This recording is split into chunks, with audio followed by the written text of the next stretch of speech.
Hello everyone, welcome to StraightA. Dawson here, back with another video here today, and we are covering the Jacksonville Jaguars and my predictions for their stat lines for the 2024-2025 season. I'm very excited about the Jacksonville Jaguars. I feel like they're a team that has gone up in popularity, but has now kind of dipped down a little bit after this last season not being as impressive. So I'm kind of curious how this is actually all going to work out, how the Jacksonville Jaguars actually perform in a very difficult division. Tennessee Titans have a little bit of pump in their step.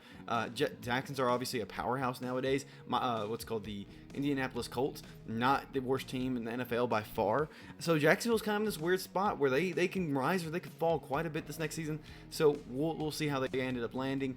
But before we get started, please like down below, subscribe to the channel if you haven't already, and stay tuned for more. Let's get right into the video. Looking at the depth chart here, of course, on screen, they have Trevor Lawrence, obviously still with a new contract now. Still their number one quarterback. Mac Jones there now, so decent, backup quarterback. We'll take it. Trevor Lawrence pretty good, but Mac Jones, a nice little follow up from the same draft class too. Nonetheless, at least I'm pretty sure, right? Yeah, I don't think I'm messing that up. Then their run game is really just Travis Etienne and his show. You got a little bit of Jerron Johnson and Tank Bigsby kind of coming into play, but those two really didn't show much potential last year. So Travis Etienne's pretty much the guy there, but he's very good. I'm kind of curious how he's going to perform, just because I think he's very boom or bust in a lot of ways. I think he could really thrive in this offense, or I think he could really kind of simmer down. So we'll see how it actually ends up being. But this team has, a weird situation here. They have Christian Kirk, Gabe Davis, and Brian Thomas Jr. as their three receivers. And I think Brian Thomas Jr. has a lot to prove. Gabe Davis, he's usually a reliable wide receiver 3, and Christian Kirk, he's usually considered a wide receiver 2. I do think he's a fringe wide receiver 1, let that be known. I love Christian Kirk. I think he's very reliable. I think he does very well. And I think he has potential to do really, really good this season, especially without Calvin Ridley around. But also important to note, Evan Ingram is on the team too, a tight end. And granted, I think he could do really, really well. Now that Calvin Ridley is one less mouth to feed, Evan Ingram could really thrive. Now I know there's a bunch of stats that Evan Ingram has done better without Christian Kirk, because Christian Kirk usually fills that kind of role.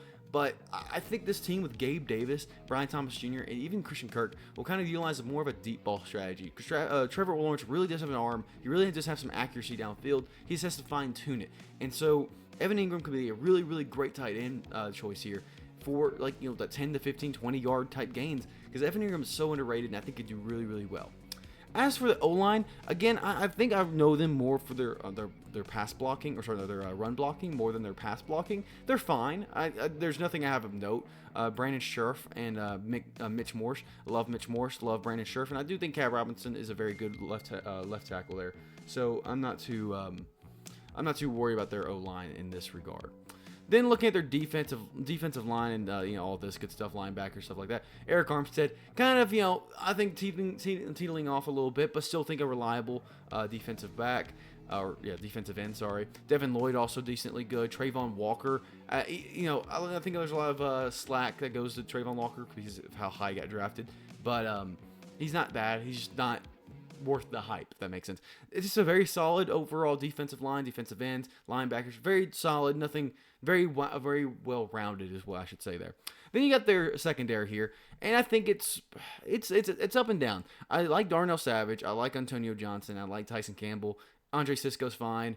I like these guys. I do like all four of them, but also they just don't produce the numbers in terms of interceptions. I think they'll have decent coverage, but I think these games could be really big shootouts for these teams. I think they really need to step up this next season a lot if they want to make some progress here. So very, very interesting there. Kind of looking at some stat lines here, and okay, I guess my page didn't load here. First, we'll talk about Trevor Lawrence. Trevor Lawrence always reliably. Has not been very injury prone. So he's been very, very good in that. He's always consistently hitting the 4,000 yards, which I think people underrate. He's consistently been 4,000 plus yards each season for this. And Travis Etienne, pretty reliable at almost hitting 1,000 yards or just short of it usually.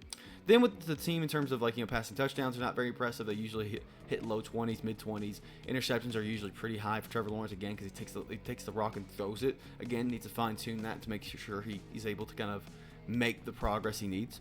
Then you got, again, the rushing. Travis Etienne is usually a pretty dang good efficient back when it comes to red zone. And then you got Travis Etienne's yardage is not the most impressive, but he's usually in the receiving game more so than that. Then we got receiving. Calvin Ridley was the big 1,000 yard guy that last season. I think Christian Kirk can still easily fit that role, but Calvin Ridley was more of a deep ball guy. It really it really paid off for Trevor Lawrence to have that person. I'll be curious to see how that's balanced next year with Gabe Davis probably being more so that person and Christian Kirk being more of the close-up, more slot receiving type end. So we'll see. We'll see. And of course, they don't have Zay Jones anymore, so we'll see how the receiving core actually thrives this next season. But they've been pretty consistent the last couple seasons. A couple seasons before that, obviously, in Trevor Lawrence's first season, wasn't very good, and everything before that wasn't of much of note there. So I won't comment too much about those seasons. Looking at the defensive sacks and interceptions, they usually hover around these numbers, 40 and 16. I've seen them get less than 40 sacks. I've seen them get a little bit less than 16 interceptions, but they're on the trend up when it comes to these numbers and their pressures and their coverage for sure. Again, very, very solid team. I think they will do around the same amount. I don't see any big differences on the team where I think they're going to jump up really big or jump down a little bit. But we'll get into my predictions here in just a second. Otherwise, though, I think this team has very good potential. Looking at Gabe Davis, I do want to take a look at him because he's going to be the guy I cover. So it's going to be obviously Christian Kirk, Gabe Davis, and Evan Ingram I cover. And Gabe Davis historically has really been in that couple hundred categories. I don't know if that's necessarily going to change, but he's been very efficient in touchdowns.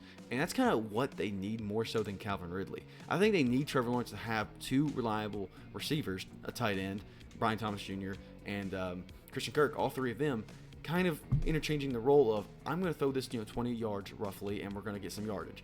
Gabe Davis is like a perfect fit for this team because he has boom or bust games, yeah, but man, he can get some yardage some games, and he can get those touchdowns very efficiently. I think Gabe Davis is going to be a very, very important person for this team because I think Calvin Ridley was honestly almost too expensive for their taste for what they were trying to achieve with him.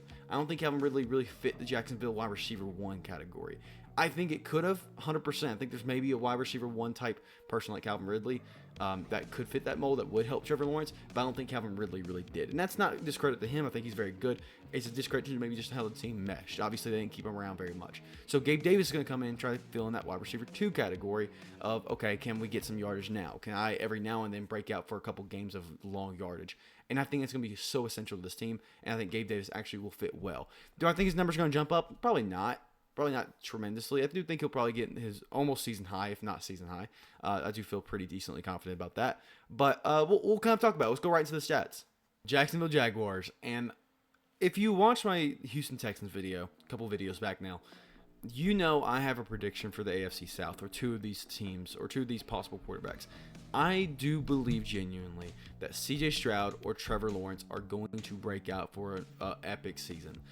I lean that's going to be CJ Stroud leading the league and all that. I think he's going to be the guy that does it. But I'm going to also put my money where my mouth is and say Trevor Lawrence is also going to be one of the best performing quarterbacks. Do I think both of them will do it? It's very, very possible, and I think it will happen. However, it is very possible that it's more likely than not that both of these guys don't do that well, or not do well, but like CJ Stroud or Trevor Lawrence do really well, and the other one doesn't do as well. Either way, I don't think my prediction is too outlandish for Trevor Lawrence. I'm going to say he breaks the 4,500 category. I think he breaks in the 4,500s. I think he gets probably 4,600 or something like that. 30 passing touchdowns, up those passing touchdowns by a lot. We'll say he decreases the interceptions a little bit. I debated on actually upping them to 15-ish, but I think he'll have around the 12 to 13 mark for interceptions. I think he'll rush for about 4 rushing touchdowns. And I think he'll get 300 350 rushing yards. But 30 passing touchdowns, about 4,600 yards. That's my prediction for Trevor Lawrence. I feel really, really good about the depth on this team. I think that if he's gotten 4,000 yards normally, now granted Calvin Ridley helps a lot, but Christian Kirk also didn't take a big step up. Brian Thomas Jr. is on this team. I think he can do very, very well, and I think Gabe Davis has the potential to step up and get even close to 1,000 yards. I'm not going to say he gets 1,000 yards, but he definitely could get close to it. And I think Evan Ingram is so good as a receiving tight end. And I think he's between him and Christian Kirk especially are going to buff up those numbers a lot. And the depth on that team, especially Travis Etienne being a really good receiving back, I think this team can easily get 4,600 yards. Now, with that said, that means I think they're going to focus less on the rush game. I genuinely think there's going to be a lot of shootouts from the Jacksonville Jaguars team in their own division, but against a lot of their other opponents throughout the season. So I think the rushing game is going to be less relied upon in terms of yardage. I think efficiency is going to be where they really thrive, and that's where I think Travis Etienne is going to take a step back in rushing touchdowns and step back in rushing yards and take more of a receiving core game. And I think Tank Bigsby and D'Ernest Johnson will probably take a lot of goal line stuff. That's why I'm kind of predicting this kind of thing. I think Travis Etienne will be a fringe 1,000-yard running back. I'm putting a lot of running backs in the 1,000-yard plus category, so I have to ease up a little bit. So I think Travis Etienne, just with how fringe he has been in recent seasons, will probably be closer to the low 900s, maybe 930, 940, closer to mid. But I'm going to say about 940 yards, 9 rushing touchdowns for Travis Etienne. Again, not discredit to him. It's just a credit to this team's different style, I think, going to this next season, where I think shootouts are going to be very common, and they're going to be staying in games a whole lot more. And they won't be leading the charge a whole lot. Then I'm going to say Christian Kirk has a season high. I believe this is a season high. 1,200 yards to 1,300 yards receiving. I think that he has the potential of doing it. I think he's gotten 1,100 yards in the past, and I think he could easily go 100 yards more. And I think 9 receiving touchdowns is very, very doable for Christian Kirk. He's an end zone monster, and he's gonna do very, very well. I think people underrate him, and I think he's really gonna solidify himself as one of those top 16 type guys. And I love Christian Kirk. I know it's kind of ambitious, but I think he'll still reliably get 1,000. But I think 1,200 yards is very, very doable for Christian Kirk. Gabe Davis, I decided to lean in the 700 category. I debated on putting him in the 800, but I think he's more reliable in the 700 to 800 yard receiving yards. I debated on upping his touchdowns. I'm keeping him at 5. I'm keeping him at 5 because I think he'll have a couple key games of long receiving touchdowns that he's going to get a lot of those yardage from, but I just don't think he's going to convert as much, or he'll not make it all the way to the end zone. I'm not too sure. I have to kind of compensate some of the picks because I don't think Trevor Lawrence is going to get much more than 30 passing touchdowns. If he does, I do think most of that probably goes to Gabe Davis in my predictions. But yeah, I think Brian Thomas Jr. will also steal a lot of that from him too. So we'll go with Gabe Davis, 700 to 800 yards, 5 receiving touchdowns. And Evan Ingram, he broke 1,000 last year. He's breaking 1,000 again this year reliably. I think he's a great tight end. I think he's going to be one of the better ones that I think people are overlooking this season. Sam Laporta, Trey McBride, all of them are great. I think Evan Ingram is a goat. I shouldn't say the GOAT, but a GOAT. He's one of the greatest tight ends in the league right now. I think he's very underrated. 7 receiving touchdowns, I think, is very, very doable for him. And breaking 1,000 yards, like 1,004, is going to be very, very gettable for Evan Ingram. So that's my prediction for the receiving core. O-line, I decided I'm going to make a crazy prediction. I think that we didn't talk much about the O-line here, but they have not allowed many sacks, and they've been on a good trend lately. I'm going to say they're one of the best O-lines in the league, and they're not going to allow more than 30 sacks this next season, or, top 12 sacks allowed. There you go. Then we're going to go 35 to 39 sacks. I looked at the numbers in terms of like raising them up the 40 to blank category.